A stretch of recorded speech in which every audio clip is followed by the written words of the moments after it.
Iran और America के बीच परमाणु मुद्दे पर होने जा रही अहम बैठक और बातचीत से पहले माहौल काफी तनावपूर्ण नजर आ रहा है। ईरान के विदेश मंत्री अब्बास अराघची ओमान की राजधानी मस्कट पहुंच चुके हैं और यहां अमेरिकी प्रतिनिधिमंडल के साथ नई दौर की परमाणु बातचीत होनी है। तो वहीं दूसरी तरफ ईरान ने खुर्रमशहर 4 मिसाइल को तैनात कर दिया है और ये वही मिसाइल है जिसके इस्तेमाल से 2025 में 12 दिनों के युद्ध में ईरान ने इजराइल को हिलाकर रख दिया था। ये तैनाती रेवोल्यूशनरी गार्ड की एक अंडरग्राउंड मिसाइल सिटी में की गई है। सीधे तौर पर यह अमेरिका को चेतावनी है कि उसकी मिलिट्री साइट समेत इजराइल निशाने पर है। ईरान के सरकारी टीवी चैनल ने मिसाइल तैनाती की जानकारी भी दी है।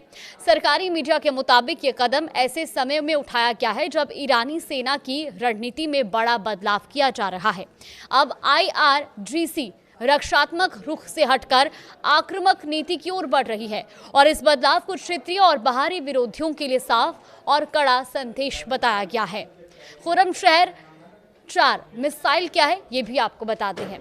ईरानी मीडिया का कहना है कि खुर्रमशहर 4 मिसाइल एक खतरनाक मिसाइल है और इसका इस्तेमाल पहले भी कई बार ईरान कर चुका है। इसकी मारक क्षमता करीब 2000 किलोमीटर है और ये मिसाइल करीब 1500 किलोमीटर तक का वॉरहेड ले जाने में सक्षम है।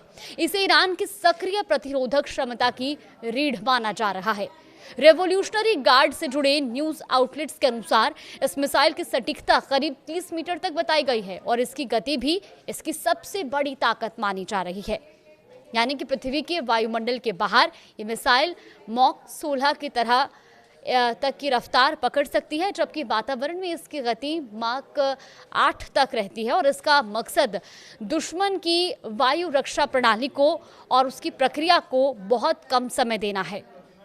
ईरानी सरकारी समाचार एजेंसी के मुताबिक अराघची मस्कट में होने वाली बातचीत में ईरान का पक्ष मजबूती से रखेंगे। ईरान के विदेश मंत्रालय ने साफ किया है कि वो बातचीत में पूरे अधिकार और आत्मसम्मान के साथ शामिल होगा। ईरान का ये भी कहना है कि उसका मकसद परमाणु मुद्दे पर एक निष्पक्ष और स्वीकार्य और सम्मानजनक समझौते तक पहुंचना है। ईरान की ओर से ये भी उम्मीद जताई गई है कि अमेरिका इस बातचीत में गंभीरता और जिम्मेदारी के साथ हिस्सा लेगा। हालांकि दोनों देशों के बीच मतभेद अभी भी बने हुए हैं। फिलहाल इस खबर पर आगे भी अपडेट जानने के लिए आप देखते रहिए न्यूज़ 18।